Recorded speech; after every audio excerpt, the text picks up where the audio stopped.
Dear students, ఈరోజు మనం ప్రాచీన భారతదేశ చరిత్రలో చదువుకుంటున్నటువంటి విషయం లేదా అధ్యయనం చేస్తున్న అంశం ఏంటంటే పాటలీపుత్రం. పాటలీపుత్రం అనగానే హిస్టరీలో కొద్దో గొప్ప అవగాహన ఉన్నటువంటి ప్రతి స్టూడెంట్ కూడా గుర్తుకొచ్చే విషయం ఏంటంటే క్రీస్తు పూర్వం 6వ శతాబ్దంలో భారతదేశంలో ప్రసిద్ధి చెందినటువంటి 16 రాజ్యాలు ఉన్నాయి. వాటిని సంస్కృతంలో షోడశ మహాజనపదాలనే పేరుతో పిలిచేవారని మనకు తెలుసు. ఈ షోడశ మహాజనపదాలలో మగధ రాజ్యం అనేటటువంటిది దమ్మున్నటువంటి రాజ్యం అని, దాని రాజధాని పాటలీపుత్రం అన్న విషయం మనందరికీ తెలుసు. మగధ రాజ్యం మిగతా రాజ్యాలని తట్టుకొని దమ్మున్న రాజ్యంగా నిలబడటానికి కారణాలు ఏంటని మనం అధ్యయనం చేస్తే అద్భుతమైనటువంటి చక్రవర్తులు పరిపాలన చేయటం, సువిశాలమైనటువంటి గంగా నది పరివాహక ప్రాంతంలో మగధ రాజ్యం ఉండటం, మూడో విషయం ఏంటంటే రాజధాని పర్ఫెక్ట్ గా ఉండటం మగధకు అన్ని విధాలుగా కలిసి వచ్చిందని చెప్పి మగధ విజృంభణ గురించి చదువుతుంటే తెలుస్తుంది. అయితే మరి మగధ రాజ్యం విజృంభణకి కారణాలైన వాటిలో ఒకటైనటువంటి పాటలీపుత్ర నిర్మాణం అనగానే మినిమం నాలెడ్జ్ ఉన్న ప్రతి స్టూడెంట్ కూడా తెలిసే విషయం ఏంటంటే అజాతశత్రు అనే రాజు ఈ నగరాన్ని నిర్మించాడు. ఆయన నిర్మాణం ప్రారంభించిన తర్వాత అజాతశత్రు కుమారుడైనటువంటి ఉదయనుడు తన తండ్రిని చంపి రాజధానిని తర్వాత పాటలీపుత్రానికి మార్చాడంటారు. అంటే పాటలీపుత్ర నగర నిర్మించిన వాడంటేనేమో మనకు అజాతశత్రు గుర్తుకొస్తాడు. రాజధానిని పాటలీపుత్రానికి మార్చిన వ్యక్తి అంటేనేమో ఉదయనుడు లేదా ఉదయభద్రుడు అనేటటువంటి వాడు అజాతశత్రు కుమారుడు గుర్తుకొస్తాడు. నిజానికి పాటలీపుత్రాన్ని అజాతశత్రు నిర్మించటానికంటే ముందు మగధకి రాజధానిగా ఏముండేదంటే రాజగృహం ఉండేది. ఈ రాజగృహం అనేటటువంటిది అంత పర్ఫెక్ట్ గా రాజధానిగా లేదు. ఆ రోజుల్లో మగధ రాజ్యానికి బద్ధ శత్రువులు ఎవరంటే లిచ్చెవులు. లిచ్చెవులు అనేటటువంటి వాళ్ళు తూర్పు భారతదేశంలో బాగా పలుకుబడి సంపాదించి ఎట్లయినా మగధ రాజ్యాన్ని జయించాలని వాళ్ళు ఆ లక్ష్యంతో పోరాడుతున్నప్పుడు అజాతశత్రు ఏం చేశాడంటే శత్రువులైనటువంటి లిచ్చెవుల నుంచి ప్రమాదాన్ని తప్పించుకోవటానికి రాజధాని పర్ఫెక్ట్ గా ఉండాలన్న ఉద్దేశంతో ఈ అద్భుతమైనటువంటి నగర నిర్మాణాన్ని ప్రారంభించాడు. ప్రపంచంలో ఎన్ని నగరాల కంటే కూడా అద్భుతమైన నగరం అని చెప్పి మన భారతదేశ చరిత్రకారులే కాదు, ఆనాడు భారతదేశాన్ని సందర్శించిన ప్రతి విదేశీ చరిత్రకారుడు కూడా తన రీసెర్చ్ పుస్తకాల్లో రాయబడినటువంటి భారతదేశ అద్భుతమైనటువంటి పట్టణం ఏదంటే మన పాటలీపుత్రం. ఈ పాటలీపుత్రాన్ని నేడు పాట్నా అనే పేరుతో పిలుస్తున్నాం. ఇంకో ముఖ్యమైన విషయం ఏంటంటే రెండు బౌద్ధ సంగీతులను ఎందుకు అంటున్నానంటే రెండో బౌద్ధ సంగీతిని కాలాశోకుడు అనేటటువంటి రాజు వైశాలి అనే నగరంలో నిర్వహించాడు. ఈ వైశాలి అనే నగరం ఈ పాటలీపుత్రానికి దగ్గరలోనే ఉంటుంది. తర్వాత చూడండి, మౌర్య చక్రవర్తి అయినటువంటి అశోకుడు పాటలీపుత్రంలోనే రెండో బౌద్ధ సంగీతిని నిర్వహించాడు. అంటే పాటలీపుత్రం భారతదేశంలో రెండు బౌద్ధ సంగీతులకు నిలయమైంది. రెండో విషయం ఏంటంటే ఒక మతం కాదు, బౌద్ధ మతం, జైన మతం, హిందూ మతం లాంటి భారతదేశంలోని ప్రసిద్ధి చెందిన మతాలకు కేంద్ర స్థానమైంది ఈ పాటలీపుత్రం. ఇంకో ముఖ్యమైన విషయం ఏంటంటే పాటలీపుత్రం పారిశ్రామికంగా వ్యవసాయకంగా ఎంతో అభివృద్ధి చెందటం వల్ల ఏమైందంటే ఆ రోజుల్లో అంటే ప్రాచీన భారతదేశంలో ఈ పాటలీపుత్రం అనేటటువంటిది ఒక కాస్మోపాలిటన్ నగరంగా, ఒక ఇండస్ట్రియల్ ఏరియాగా, ఒక ఎకనామిక్ జోన్ గా ఇవాళ మనం ప్రత్యేక ఎకనామిక్స్ లో సెజ్ అంటాం, స్పెషల్ ఎకనామిక్ జోన్లు అని చెప్పి మీరు ఎకనామిక్స్ లో చదువుతుంటారు.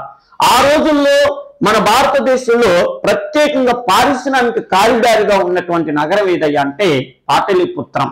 ఎంతో మంది మేధావులు, ఉదాహరణకి పాణిని అష్టాధ్యాయి రాసినటువంటి పాణిని గాని, మహాభాష్యం రాసినటువంటి పతంజలి గాని, అర్థశాస్త్రం రచించినటువంటి కౌటిల్యుల్ని కూడా ఆకర్షించినటువంటి పట్టణం ఏదయ్యా అంటే ఈ పాటలీపుత్రం. ఇకపోతే చాలా మంది స్టూడెంట్స్ కి మన రెండు తెలుగు రాష్ట్రాలతో పాటు సెంట్రల్ లెవెల్లో సివిల్స్ లాంటి అత్యున్నతమైనటువంటి ఉద్యోగాలకు ప్రిపేర్ అవుతున్నటువంటి విద్యార్థి మిత్రులందరికీ కూడా పాటలీపుత్రం అనగానే చాలా మంది విద్యార్థులకి ఇది మగధకు ఒకప్పుడు రాజధాని, ఇది అజాశత్రుని చేత నిర్మించబడిందని, ఉదయభద్రుడు అనేటటువంటి వాడు రాజధాని మార్చాడని కొద్ది గొప్ప విషయాలు తెలుస్తుంటాయి. కానీ కొద్దిగా లోతుగా పరిశీలిస్తే అసలు పాటలీపుత్రం గురించి ఎన్ని అద్భుతమైనటువంటి బిట్లు ఇన్నున్నాయా అనే విషయం మీకు తెలియాలి. తెలియకపోతే దయచేసి నోట్స్ రాసుకోండి. ఎందుకంటే ఖచ్చితంగా పాటలీపుత్రాన్ని సందర్శించిన విదేశీ యాత్రికుల గురించి కానీ వాళ్ళ గ్రంథాల్లో మన పాటలీపుత్రాన్ని గురించి ఏమని వర్ణించారనేటటువంటిది మనకి అప్పుడప్పుడు అడగటానికి అవకాశం ఉంటది. ఇప్పుడు భవిష్యత్తులో జరగబోయే ప్రతి పోటీ పరీక్షలో కూడా ఎక్కువ కఠినమైనటువంటి ప్రశ్నలు అడిగే అవకాశం ఉంది. కాబట్టి ఇంకో విషయం ఏంటంటే మన ఇప్పుడు మార్కెట్లో లభిస్తున్నటువంటి పుస్తకాల్లో పరిస్థితి ఏంటంటే 7వ తరగతి పిల్లవాడికి ఎలా అయితే సమాచారం వాళ్ళ పుస్తకాల్లో ఉంటుందో మన పుస్తకాలు మన గ్రూప్ 2 లెవెల్లో చదువుతున్నటువంటి పుస్తకాలలో కూడా అలాగే ఉంటుంది. కాబట్టి మీకు ఇంకా అత్యున్నతమైనటువంటి సమాచారాన్ని అందించాలని చెప్పి నేను గట్టి ప్రయత్నం చేస్తున్నాను. ఆ ప్రయత్నంలో భాగంగా ఎన్సీఈఆర్టీ బుక్స్ నుంచి సేకరించినటువంటి వాటిని మీకు ఎక్స్ప్లెయిన్ చేస్తానమ్మా. వీలైనంత వరకు నోట్స్ రాసుకోవటానికి సిద్ధపడండి. చూడండి, పాటలీపుత్రం, దీన్ని ఈరోజు మనం పాట్నా అంటున్నాం, బీహారు. ఇవాళ బీహార్ అనగానే రౌడీలకు, గూండాలకు, కబ్జాదారులకు, అద్వైత టెర్రరిస్టులకు నిలవు అనేటటువంటిది మనందరికీ తెలుసు. కానీ అదే బీహారు ఒకప్పుడు విజ్ఞానవేత్తలని, మతాధికారులని, మతాలను స్థాపించిన వర్ధమాన మహావీరుడు జైన మతం పుట్టింది బీహార్, గౌతమ్ బుద్ధుడు పుట్టింది బీహార్, అజీవక మతాన్ని స్థాపించినటువంటి గోశాల మస్కలి పుత్ర పుట్టింది బీహార్. అర్థమైన ఎంతో మంది మేధావులని అందించినటువంటిది బీహారు. అంతేకాదు మనకి భారతదేశంలో ప్రాచీన విశ్వవిద్యాలయాలు అనగానే వెంటనే గుర్తుకొచ్చేది నలంద విశ్వవిద్యాలయం. నలంద విశ్వవిద్యాలయం కూడా స్థాపించబడింది బీహార్లోనే. ఇలా చెప్పుకుంటూ పోతే పాట్నా బీహార్ ఏరియాకి ప్రాచీన కాల చరిత్ర ఎంతో విస్తృతంగా ఉంది. దాని గురించి సందర్భానుసారంగా మనం ఇప్పుడు అధ్యయనం చేద్దాం. చూడండి, ఫస్ట్ బిట్, పాటలీపుత్రానికి గల ఇతర పేర్లు ఏంది అన్నాడు. పాటలీపుత్రానికి గల ఇతర పేర్లు ఏంటి? మనందరికీ అన్ని విషయాలు తెలియకపోవచ్చు. ఆ తెలియని విషయాలన్నింటినీ ఇక్కడ చర్చించటమే మన ప్రధాన ఉద్దేశం. చూడండి, పాటలీపుత్రంకు గల ఇతర పేర్లు ఏంది అన్నాడు. అంటే కుసుమపురము, అజీమాబాదు, కుసుధ్వంజ పుష్పపురము, పద్మావతి, కిరాత నగరం. నిజాయితీగా చెప్పుకుంటే చాలా మంది పిల్లవాళ్ళకి పాటలీపుత్రానికి ఇన్ని పేర్లు ఉన్నటువంటి విషయం తెలియకపోవచ్చు. అర్థమైందమ్మా? ఇక్కడ ఈగోలకి, ప్రెస్టేజ్లకి, వాటికి కాకుండా సాధ్యమైనంత వరకు జీవితంలో సెటిల్ కావటానికి వీటిని మనం ఉపయోగించుకున్నాం. అర్థమైన ఈ క్లాసును ఉపయోగించుకున్నాం. చూడండి, పాటలీపుత్రానికి ఇతర పేర్లు అంటే కుసుమపురం, ఇది కరెక్టే. అజీమాబాదు, అజీమాబాద్ అనే పేరు ఎందుకు వచ్చిందంటే ఔరంగజేబుకి ఒక మనవడు ఉండేవాడు, అతని పేరు అజీం మహమ్మద్. ఈ అజీం మహమ్మద్ అనే వ్యక్తి ఔరంగజేబు మొఘల్ చక్రవర్తిగా ఉన్నప్పుడు బీహార్ ప్రాంతానికి గవర్నర్ గా పనిచేసిండు. అప్పుడు ఔరంగజేబు మనవడైనటువంటి అజీం మహమ్మద్ వాళ్ళ తాతయ్య అంటే ఔరంగజేబుని ఒక మాట అడిగాడు, తాతయ్య పాటలీపుత్రం లేదా పాట్నాకి నా పేరు పెట్టుకున్నాం అనుకుంటున్నా, నీకేమైనా అభ్యంతరమా అన్నాడు. అప్పుడు మనవడు అడక్క అడిగిందని చెప్పి నీ ఇష్టం రా మనవడు అన్నాడు. అందుకని అజీం మహమ్మద్ అనే వ్యక్తి తన పేరు మీద పాట్నాకి అజీమాబాద్ అని పేరు పెట్టాడు. అంటే ఇది కూడా కరెక్టే. నెక్స్ట్ చూడండి, కుసుమ్ ధ్వజ పుష్పపురం. కుసుమ్ ధ్వజ పుష్పపురం అని మన పాటలీపుత్రానికి ఎందుకుందంటే అక్కడ కుసుమ్ ధ్వజ పుష్పాలని చెప్పి ఒక ప్రత్యేకమైనటువంటి పుష్పాలు పూస్తాయి, అది ఒక సీజన్ లో పూస్తాయి. అందుకని ఆ పేరు మీద ఆ పుష్పాలకు అది ప్రసిద్ధి చెందినటువంటిది, అందుకని ఈ పేరు వచ్చింది. నెక్స్ట్ పద్మావతి, ఈ పేరు కూడా ఆ ఊరుకున్నది. కిరాత నగరం, ఓకేనా? శత్రువుల ఏరియాకి రావాలంటే అది ఒక కొండపైన ఉండేటటువంటి నగరం, ఓకేనా? ఒక కొండపైన దుర్గాలతో ఉండేటటువంటిది, అందుకని కిరాత నగరం అని పేరుంది. ఇవన్నీ కూడా కరెక్టే. అంటే చూడండి, పాటలీపుత్రం, పాటలీపుత్రం అంటే కూడా ఒక చారిత్రక నేపథ్యం ఉంది. పాత అని ఒక అమ్మవారు ఉండేవాళ్ళంట, గ్రామ దేవతలు. మనకి పోచమ్మ తల్లి, మారెమ్మ తల్లి, ముత్యాలమ్మ తల్లి ఉన్నట్టుగా వాళ్ళకి పాత అని చెప్పి ఒక అమ్మవారు ఉండేవాళ్ళంట. ఆ అమ్మవారికి పుట్టిన పిల్లవాడు చూడండి, పాటలి పుత్రం, పుత్రం అంటే పిల్లవాడు. ఆ అమ్మవారు ఆ పుత్రుడికి పేరు మీద ఊరికి ఆ పేరు వచ్చిందని చెప్తారు. ఇది మనకి పరిశోధనలో వెలుగులోకి వచ్చినటువంటి విషయాలు. ఏమైనా ఇప్పుడు మీరు ఎగ్జామ్ పాయింట్ ఆఫ్ వ్యూలో ఈ ఊరికి ఇన్ని పేర్లు ఉన్నటువంటి విషయం గుర్తుపెట్టుకోండి. నెక్స్ట్ విషయం ఏంటంటే 1892లో పాటలిపుత్రాన్ని తొలిసారిగా గుర్తించిన పురావస్తు శాస్త్రవేత్త ఎవరు అన్నారు అంటే, మగధ కాలంలో అంటే ప్రాచీన భారతదేశంలో ఈ మగధ రాజ్యం అంటే వెంటనే గుర్తుకొచ్చేది పాటలిపుత్రం.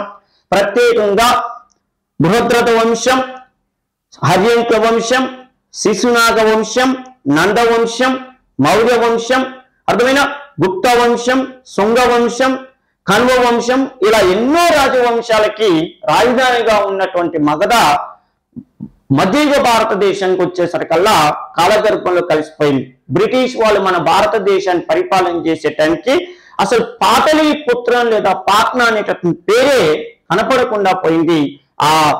అంటే పురావస్తు అవశేషాల్లో కలిసిపోయాయి. అయితే దానిని 1892వ సంవత్సరంలో పాటలీపుత్రాన్ని వెలుగులోకి తీసుకొచ్చినటువంటి బ్రిటిష్ చరిత్రకారుడు లేదా పరిశోధకుడు ఎవరయ్యా అంటే V A Smith, Lawrence Waddell, James Prinsep, Alexander Cunningham అని నలుగురు మనకి వీళ్ళందరూ కూడా పురావస్తు శాస్త్రానికి సంబంధించిన వాళ్ళే మెలికబెట్టాడు. ఆయన కాకపోతే ఈయన కాకపోతే ఆయన అని చెప్పి అందరూ ఇంపార్టెంట్ వ్యక్తులనే పెట్టాడు. చూడండి, విఏ స్మిత్ బ్రిటిష్ వాళ్ళ తరపున మన భారతదేశానికి వచ్చాడు.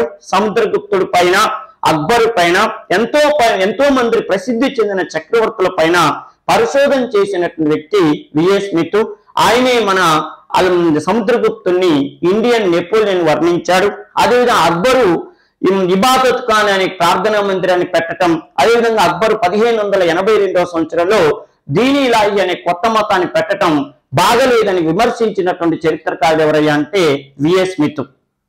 నెక్స్ట్ చూడండి, లారెన్స్ వెడ్డెలా, నేను పక్కన పెడదాం. జేమ్స్ ప్రిన్సెస్ అశోకుడి శాసనాలను పరిశోధన చేయటానికి 1837వ సంవత్సరంలో, చూడండి ఇయర్ కూడా చెప్తున్నా నేను, 1837వ సంవత్సరంలో అశోకుని యొక్క శాసనాలను అధ్యయనం చేయడానికి బ్రిటిష్ వాళ్ళు భారతదేశానికి తీసుకొచ్చిన పురావస్తు చరిత్రకారుడు ఎవరయ్యా అంటే శాస్త్రవేత్త జేమ్స్ ప్రిన్సెస్. నెక్స్ట్ అలెగ్జాండర్ కన్నింగ్హోమ్, ఈయన 1862వ సంవత్సరంలో భారతదేశానికి పురావస్తు శాఖ డైరెక్టర్ గా పనిచేశాడు. The God father of Indian archaeology అని చెప్పి ఎవరిని పిలుస్తారంటే అలెగ్జాండర్ కన్నింగ్హోమ్ పిలుస్తారు. The first director general of ASI archaeological survey of India అని ఎవరిని పిలుస్తారంటే అలెగ్జాండర్ కన్నింగ్హోమ్ పిలుస్తారు. మరి ఈయన ఈ పరిశోధన చేసిందంటే ఈయన కాదు జేమ్స్ ప్రిన్సెస్ కాదు, లారెన్స్ వెడ్డెల్. బ్రిటిష్ చరిత్రకారుడు అని ఎందుకు అంటున్నానంటే ఈయన 1892వ సంవత్సరంలో తొలిసారిగా పాటలీపుత్రాన్ని వెలుగులోకి తీసుకొచ్చి అద్భుతమైనటువంటి గ్రంథం రాశాడు. అందుకని ఈయన్ని చరిత్రకారుడు, పురావస్తు శాస్త్రవేత్త అని చెప్తారు. ఇప్పుడు మీరు గుర్తుపెట్టుకోవాల్సిన ఇంపార్టెంట్ బిట్ ఏంటంటే 1892వ సంవత్సరంలో లారెన్స్ వెడ్డెల్ అనేటటువంటి వ్యక్తి పురావస్తు తవ్వకాల్లో భాగంగా మన పాటలీపుత్రాన్ని బయట ప్రపంచానికి తెలియజేశాడు తొలిసారిగా. అంటే కాలగర్భంలో కలిసిపోయిన దాన్ని వెలుగులోకి తీసుకొచ్చాడు. చూడండి, పాటలీపుత్రం గురించి వచ్చిన తొలి గ్రంథం ఏదన్నాడు, discovery of the exact site of Ashoka classical capital. Next discovery of India, glimpses of world history, natural history. ఇప్పుడు ఒక విధంగా మనకు ఒక బిట్టు డైరెక్ట్ తెలియదు అనుకోండి, దాంట్లో ఉన్న ఆప్షన్స్ ని పట్టుకుంటే ఆప్షన్స్ మనకు తెలిస్తే అసలు బిట్ ఏదో కూడా తెలుసుకోవటానికి వీలవుతుంది. ఇప్పుడు చూడండి, ఈ 4 గ్రంథాలు ఇచ్చాడు. పాటలీపుత్రం గురించి వచ్చిన తొలి విదేశీ గ్రంథం లేదా తొలి గ్రంథం ఏదయ్యా అంటే, ఒకవేళ ఈ గ్రంథం మీద మనకు కొంచెం అనుమానం ఉందనుకోండి, ఈ గ్రంథాలు ఎవరు రాశారో మనకు తెలుసు అనుకోండి, వాటిలో కథాంశం ఏదో మనకు తెలుసు అనుకోండి, ఇది పాటలీపుత్రానికి సంబంధించిందా కాదా అని మనం అర్థం చేసుకోవచ్చు. అప్పుడు మన ఆలోచనతో దీనికి ఆన్సర్ చేయొచ్చు. విషయం ఏంటంటే చూడండి, డిస్కవరీ ఆఫ్ ఇండియా, ఇది భారతదేశ గొప్పతనాన్ని గురించి జవహర్లాల్ నెహ్రూ రాశాడు. అంటే దీనిలో పాటలీపుత్రం గురించి లేదు. Next glimpses of world history, ఇది కూడా జవహర్లాల్ నెహ్రూవే రాశాడు. న్యాచురల్ హిస్టరీ, దీని రోమ్ చరిత్రకారుడైనటువంటి ప్లినీ అనే వ్యక్తి రాశాడు. ఆయన వర్తక ఓడరేవుల గురించి రాశాడు కానీ పాటలీపుత్రం గురించి రాయలేదు. మరి ఏ గ్రంథం భారతదేశంలో పాటలీపుత్రం గురించి సమగ్ర సమాచారాన్ని అందిస్తుందంటే discovery of the exact site of Ashoka classical capital. అశోకుడు పాటలీపుత్రాన్ని రాజధానిగా చేసుకొని అద్భుతమైన పరిపాలన చేశాడని చెప్పి ఇందాక మనం చెప్పుకున్నాంగా, ఇగో లారెన్స్ వెడ్డెల్ ఈయన రాసిన పుస్తకమే ఈ పుస్తకం అన్నమాట. Discovery of the exact site of Ashoka classical capital అనేటటువంటిది ఇది లారెన్స్ వెడ్డెల్ రచించాడు. దీన్ని ప్రత్యేకంగా గుర్తుపెట్టుకోండి. ఓకేనా. నెక్స్ట్, పాటలీపుత్రానికి అజాతశత్రు పెట్టిన పేరేంటి? అజాతశత్రు అసలు పాటలీపుత్రాన్ని నిర్మించాలన్న ఆలోచన ఎందుకు వచ్చింది ఆయనకి అంటే, అసలు అజాతశత్రువు పరిపాలన చేసేటప్పుడు ఈయన ఏ రాజ్యానికి రాజు? హర్యంక వంశం. హర్యంక వంశం మీరు చదువుతారు. హర్యంక వంశానికి గొప్ప చక్రవర్తి అంటే అజాతశత్రు. తన తండ్రి బింబిసారుని కారాగారంలో పడేసి తన తండ్రి బింబిసారుని కారాగారంలో బింబిసారా ఆ బింబిసారుని కారాగారంలో పడేసి తన హత్యకు కారణమైనటువంటి కుమారుడు ఎవరయ్యా అంటే కొడుకు ఎవరయ్యా అంటే అజాతశత్రు అని చెప్తారు. అది ఎంతవరకు నిజమో గాని తండ్రిని హత్య చేసిన మొట్టమొదటి భారతీయ పరిపాలకుడు ఎవరంటే అజాతశత్రు అని చెప్తారు. అయితే అజాతశత్రు హర్యంక వంశంలో గొప్ప చక్రవర్తి అంటారు. మరి ఈయన ఫస్ట్ రాజధాని అంటే రాజగృహం అనేది ఉండేది. వీళ్ళకి రాజగృహం అనేది రాజధాని క్యాపిటల్ సిటీగా ఉండేది మగధ అనేటటువంటి రాజ్యానికి. మరి ఈయన పాటలీపుత్రం అనే నగరాన్ని ఎందుకు నిర్మించాడు అని అంటే, అజాతశత్రువు హర్యంక వంశం తరపున మగధ చక్రవర్తిగా నియామకమయ్యే టైంకి భారతదేశంలో లిచ్చవులు అనేటటువంటి రాజులు బలమైన చక్రవర్తులుగా ఉన్నారు. ఈ లిచ్చవులు అనేటటువంటి వాళ్ళు మగధ రాజ్యాన్ని ఆక్రమించాలని చెప్పి 1000 కళ్ళతో ఎదురు చూస్తుంటే అప్పుడు దమ్మున్నటువంటి అజాతశత్రువు మగధ చక్రవర్తి అయ్యి లిచ్చవులతో 1 సంవత్సరం 2 సంవత్సరాలు కాదు 7 సంవత్సరాల పాటు యుద్ధాలు చేసిండు. చివరికి లిచ్చవి రాజ్యాన్ని తన రాజ్యంలో కలుపుకున్నాడు.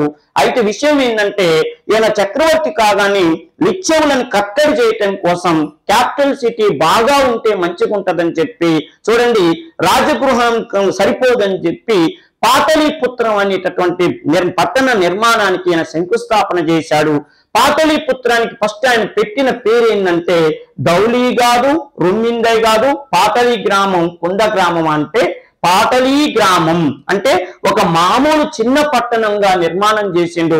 చిన్న పట్టణం అని ఎందుకు చెప్తున్నంటే, ఈయన ఈ పట్టణాన్ని నిర్మించేటప్పుడు ఈయన ఏ లక్ష్యం పెట్టుకున్నంటే, నేను నా మంత్రివర్గము నా సైన్యం ఇక్కడ ఉంటే చాలు, మిగతా వాళ్ళందరూ కూడా రాజగృహంలో ఉంటారు, సైన్యము చక్రవర్తి మంత్రి మండలి మాత్రం సేఫ్గా ఉంటే మగధ రాజ్యానికి లిచ్చవులతో ఎలాంటి ప్రాబ్లం రానియకుండా చూసుకోవచ్చు అనేది ఆయన యొక్క ప్రగాఢ వాంఛ. ఆ ఉద్దేశంతోనే ఈ గ్రామానికి పాటలీ గ్రామం అని పెట్టిండు. తర్వాత అది పాటలీపుత్రంగా అద్భుతమైన పట్టణంగా వర్ధిల్లిందని మనం గుర్తుపెట్టుకోవాలి.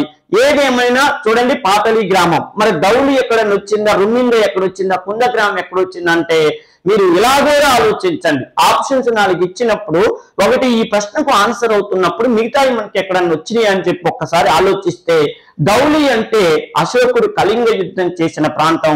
అందుకని చూడండి, కళింగ యుద్ధానికి దౌలి యుద్ధం అనేటటువంటి పేరు కూడా ఉన్నది.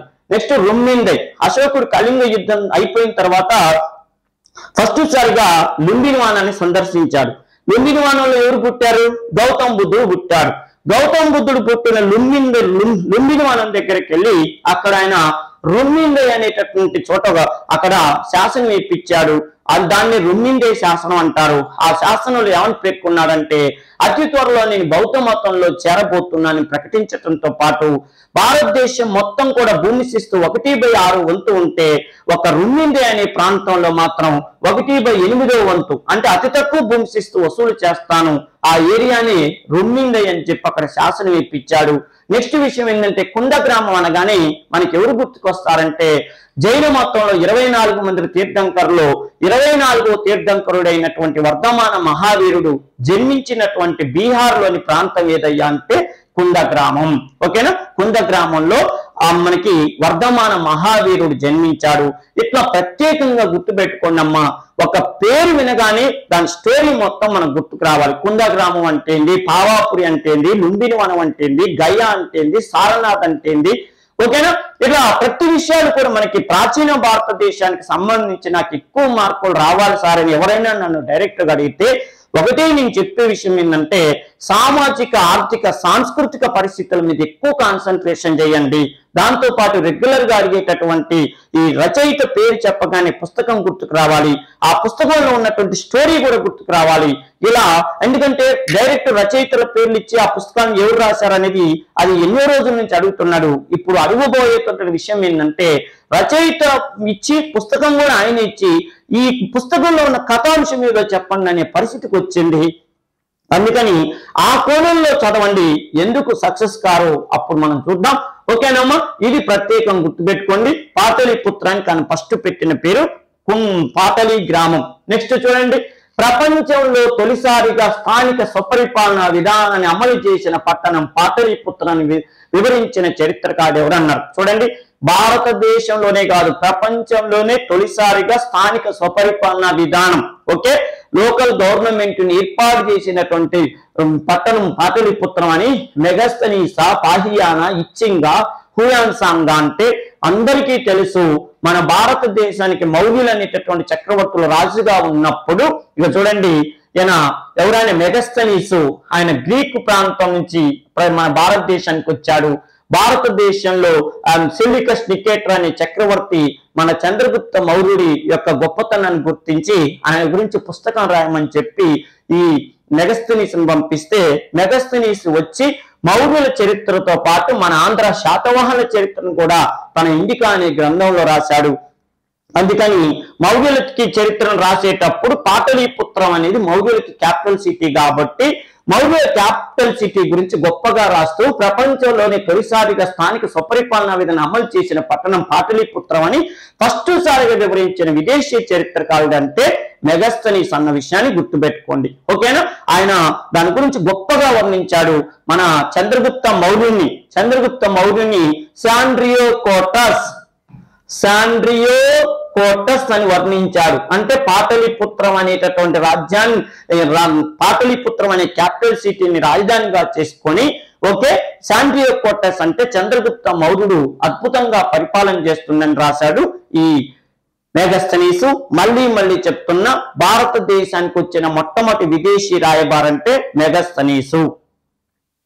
నెక్స్ట్, నాడు మగధలో ప్రపంచంలోని అత్యంత పెద్ద నగరాలు కలవని పేర్కొన్న విదేశీ చరిత్రకారుడు ఎవరు అన్నాడు. చూడండి, మళ్ళీ ఆయన ఇంకో మాట ఏమన్నాడు, నాడు మగధలో ప్రపంచంలోనే అత్యంత పెద్ద నగరాలు కలవని పేర్కొన్నది హుయాన్సాంగా, ఇచ్చింగా, తారానాథ, మెగస్తనీస్ అంటే మెగస్తనీసు ప్రత్యేకంగా వర్ణించాడు.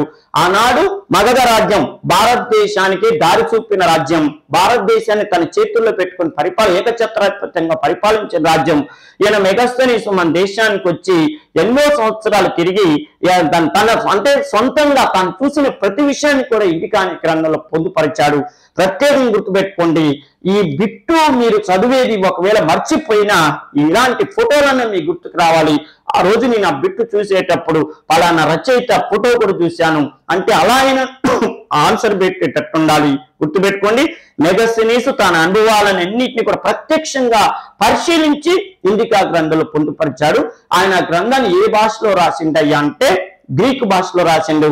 మెగస్తనీస్ తాను రాసినటువంటి ఇండికా అనే గ్రంథాన్ని అద్భుతంగా ఉందని చెప్పి క్రిండెల్ అనే ఇంగ్లీష్ చరిత్రకారుడు దాన్ని ఇంగ్లీష్ లోకి అనువాదం చేయటం జరిగింది. అర్థమైనా, ఇది కూడా బిట్టే. మెగస్తనీస్ భారతదేశంలో పాటలీపుత్రం గురించి రాసిన లేదా మన ఆంధ్రదేశం మన తెలుగు ప్రాంతం గురించి రాసినటువంటి ఇండికా గ్రంథాన్ని ఇంగ్లీష్ లోకి అనువాదం చేసిన చరిత్రకారుడు ఎవరంటే క్రిండెల్ అని గుర్తుపెట్టుకోండి. ఓకేనా, నేను ఇప్పుడు ఆ బిట్టుగానే కాకుండా ఇంకా చాలా విషయాలు చెప్తున్నా, గుర్తుపెట్టుకోండి. చూడండి, పాటలీపుత్రాన్ని రాజధానిగా చేసుకొని పరిపాలించిన రాజవంశం కానిది ఏదన్నాడు అంటే ఈ క్రింది రాజవంశాల్లో ఏ రాజవంశం ఇంత అద్భుతమైనటువంటి పట్టణం చూడండి, స్వర్గమే భూలోకంలో ఉందా అన్నట్టుంది. స్వర్గమే భూలోకం. మంచి నదీ పరివాహక ప్రాంతంలో పంటలు అద్భుతంగా పండుతున్నాయి. బంగారు నగరం లాగా ఉన్నది నగరం. ఇంత అద్భుతమైన పట్టణాన్ని రాజధానిగా చేసుకొని భారతదేశంలో ఏ రాజవంశాలు పరిపాలన చేసినాయి వరుస క్రమంలో అమర్చండి అంటే మీరు అమర్చేటట్టుండాలా. అలా అమరిస్తే మీ జీవితం కూడా ఇలా బంగారుమయమైతుంది. గుర్తుపెట్టుకోండి. చూడండి, ఇక్కడ ఏమంటాడు, పరిపాలించని రాజవంశం ఏదన్నాడు, లేకపోతే పాటలీపుత్రాన్ని రాజధానిగా చేసుకొని పరిపాలించిన రాజవంశం కానిదేదో గుర్తుపట్టండి అంటాడు. అంటే హర్యంక వంశమా, శిశునాగ వంశమా, నందవంశమా, మౌర్య వంశమా, శుంగ వంశమా, గుప్త వంశమా, పాల వంశమా, పుష్యభూతి వంశమా అంటే ఒకటే గుర్తు పెట్టుకోండి, హర్యంక వంశం రాజధాని పాటలీపుత్రమే. తర్వాత వచ్చిన శిశునాగ వంశానికి రాజధాని పాటలీపుత్రమే. తర్వాత వచ్చిన నందవంశానికి మహాపద్మనందుడు ఆ రాజ్యాన్ని స్థాపించిండు, ఆయన కాలంలో పాటలీపుత్రమే. మౌర్య చంద్రగుప్తుడు నందవంశాన్ని తీసేసి వచ్చింది, ఆయన కాలంలో పాటలీపుత్రమే రాజధాని. శుంగ వంశానికి రాజధాని, గుప్త వంశానికి రాజధాని పాలవంశం. పాలవంశం ఎక్కడ వచ్చిందయ్యా అంటే వీళ్ళు రాజపుత్రుల కాలంలో మన భారతదేశాన్ని ప్రత్యేకంగా 8వ శతాబ్దం నుంచి 11వ శతాబ్దం వరకు పరిపాలన చేశారు. పాలవంశం వాళ్ళు కూడా మన భారతదేశంలో మగధ ఏరియా పాటలీపుత్రమే రాజధాని అయింది. ధర్మపాలుడని మీ పేరు వినే ఉంటారు. వీళ్ళందరికీ కూడా మగధే రాజధాని, అంటే మగధ రాజ్యము, పాటలీపుత్రం క్యాపిటల్ సిటీ. మరి ఇందులో ఏ రాజవంశం వాళ్ళు పాటలీపుత్రాన్ని రాజధానిగా చేసుకొని పరిపాలించలేదంటే పుష్యభూతి వంశం. పుష్యభూతి వంశం ఎక్కడ వచ్చిందంటే గుప్త వంశం పతనం అయిపోయిన తర్వాత, గుప్త వంశం పతనం, హూనుల దండయాత్ర వల్ల గుప్త వంశం పతనం, రాజ్యం పతనం అయిపోతే గుప్త రాజ్య పతనం తర్వాత వచ్చిన చిన్న చిన్న రాజ్యాలలో ప్రసిద్ధి చెందిన రాజ్యం ఏదయ్యా అంటే పుష్యభూతి వంశ రాజ్యం. ఈ పుష్యభూతి వంశం వాళ్ళు పాటలీపుత్రాన్ని రాజధానిగా చేసుకొని పరిపాలించలేదు. వీళ్ళకి రాజధాని ఏదయ్యా అంటే స్థానేశ్వరం, ఢిల్లీ దగ్గర ఉన్నటువంటి స్థానేశ్వరం అనేటటువంటి వీళ్ళకి క్యాపిటల్ సిటీ. తర్వాత చూడండి, హర్షవర్ధన్ కాలంలో స్థానేశ్వరంతో పాటు కనోజ్ రెండు కలిపి పరిపాలన చేసిండు హర్షవర్ధనుడు. అంటే పుష్యభూతి వంశం పరిపాలన స్టార్ట్ చేసినప్పుడు మాత్రం వాళ్ళ క్యాపిటల్ సిటీ స్థానేశ్వరం, ఢిల్లీ దగ్గర ఉన్న స్థానేశ్వరం. తర్వాత హర్షవర్ధన్ అనేటటువంటి రాజు 606 నుంచి 647 వరకు హర్ష పరిపాలన చేసిండు. ఆయన కాలంలో మాత్రం స్థానేశ్వరం, కనూజ్ రెండింటిని రాజధానిగా చేసుకొని పరిపాలన చేసిండు. అందుకని చూడండి, మీరు హర్షుడి పరిపాలన చరిత్ర గురించి చదివేటప్పుడు హర్షుడు 606 సంవత్సరంలో శీలాదిత్య అనే బిరుదు ధరించి, అంటే శీలములో ఆదిత్యుడు లాంటి వాడంట, సూర్యుడు లాంటి వాడంట, శీలాదిత్య అనే బిరుదు ధరించి ఆయన 2 నగరాలను కలిపి పరిపాలన చేసిండు, రాజధానిగా చేసుకొని పరిపాలన చేసిందంటారు. అంటే భారతదేశంలో ఇదంతా నా వల్ల కాదు, డైరెక్ట్ గా నాకు గుర్తుండేటట్టు అంటే హర్యంక వంశం, శిశునాగ వంశం, నందవంశం, మౌర్య వంశం, శుంగ వంశం, గుప్త వంశం, పాల వంశం. అంటే 1 2 3 4 5 6 7 ఇక్కడ ఉన్న వాటిని 7 రాజవంశాలకి పాటలీపుత్రం క్యాపిటల్ సిటీగా ఉన్నది. అది గుర్తుపెట్టుకోండి, ఓకేనమ్మా. లేనిది పుష్యభూతి వంశం అన్న విషయం గుర్తుపెట్టుకోండి. నెక్స్ట్ చూడండి, పాటలీపుత్రం ఏ నదుల మధ్య కలదు అన్నాడు. పాటలీపుత్రాన్ని నిర్మించింది అజాశత్రు అని చెప్పాను. అజాశత్రు ఎందుకు ఈ పాటలీపుత్రాన్ని లేదా పాటలీ గ్రామాన్ని నిర్మించిందంటే తన బద్ధ శత్రువులైన లిచ్చవులను ఎదుర్కోవటానికి నిర్మించిందని నేను చాలా సార్లు చెప్పాను. ఆయన కాన్సెప్ట్ ఏంటంటే నదీ పరివాహక ప్రాంతంలో గనక క్యాపిటల్ సిటీ ఉంటే శత్రువులు నదిని ఈదుకుంటూ రావాలంటే చాలా కష్టం ఉంటది. గుర్రాలు నీళ్లలోకి రావైతే కాదు, కాబట్టి శత్రువులు అనేవారు మన క్యాపిటల్ సిటీని ఆక్యుపై చేయడానికి వీలుండదు అనే ఉద్దేశంతోనే ఆయన నదీ మధ్యలో క్యాపిటల్ సిటీ కట్టించాడు. ఇక చూడండి, నది మధ్యలో క్యాపిటల్ సిటీ కట్టించాడు. ఎటు నదే 2 నదుల మధ్య, మొత్తం 3 నదుల మధ్య ప్రాంతంలో ఈ క్యాపిటల్ సిటీ కట్టించాడు. ఆ నదులు ఏంటి అంటే బ్రహ్మపుత్ర, ధరయు, సోనా, గంగా, గండకు, సోనా, సోన్, హుగ్లీ, గంగానా, బ్రహ్మపుత్ర, యమున, మహానది. అంటే చూడండి, గంగా, గండకు, సోన్, గంగా, గండకు, సోన్ ఈ 3 నదీ పరివాహక ప్రాంతాల్లో అద్భుతమైనటువంటి పాటలీపుత్రాన్ని నిర్మించాడు అజాత శత్రువు. ఓకేనా, ఇది గుర్తుపెట్టుకోండి. ఇది చాలా చాలా ఇంపార్టెంట్. ఏ నదుల మధ్య ప్రాంతం అంటే గంగా, గండకు, సోన్ అన్న విషయాన్ని మర్చిపోవద్దు. ఓకేనమ్మా, చాలా చాలా ఇంపార్టెంట్. డియర్ స్టూడెంట్స్, మన యూట్యూబ్ ఛానల్ ద్వారా పాటలీపుత్రానికి సంబంధించినటువంటి సమాచారాన్ని బిట్ల రూపంలో తెలుసుకున్నారు. ఇంకా దీనికి సంబంధించినటువంటి సమగ్ర సమాచారం తెలుసుకోవాలనుకుంటే, అంటే బిట్లని మీరు వినాలనుకున్నట్లయితే ప్లేస్టోర్లోకి వెళ్ళి ఉపేంద్ర హిస్టరీ అకాడమీ అనేటటువంటి యాప్ని డౌన్లోడ్ చేసుకొని ఆ యాప్లో ఈ పాటలీపుత్రం సమాచారంతో పాటు ఇండియన్ హిస్టరీకి సంబంధించినటువంటి క్లాసులన్నిటినీ కూడా మీకు అందిస్తున్నాను. ఈ అవకాశాన్ని వినియోగించుకోవాలని కోరుతున్నాను.